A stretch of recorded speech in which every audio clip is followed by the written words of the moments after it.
Patayin natin yung mga senador ngayon para mabakante.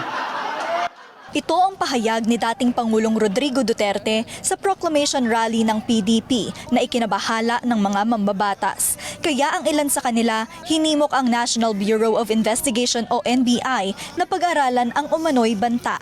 Sabi ni Duterte, kung makapatay ng 15 senador, magkakaroon ng pwesto para sa mga kandidatong sinusuportahan niya.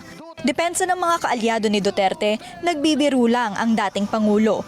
Pero para sa ilang kongresista, it's about time that the law enforcement agencies to take seriously about this kind of rhetorics.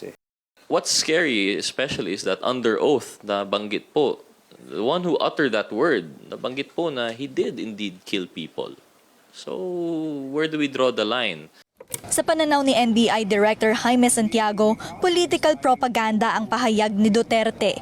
Dagdag niya, dapat ang mga senador ang mag-udyok sa NBI na mag-imbestiga at hindi sila naudal sa Representative Zia Adyong dahil sila ang tinatakot umano. Depensa ni Adyong, Hindi naman dapat kami ang aktual na ma-threat para kami manawagan na hindi dapat ito mangyari.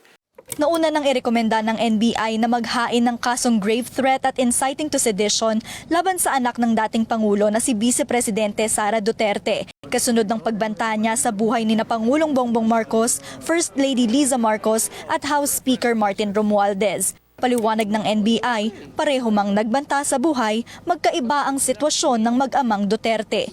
Ang dating Pangulo, kitang-kita ng publiko na nagbibiro lang. Samantala, sinabi ni Senate Minority Leader Coco Pimentel na hayaan ng NBI at Justice Department na gampanan ang kanilang trabaho kaugnay sa issue.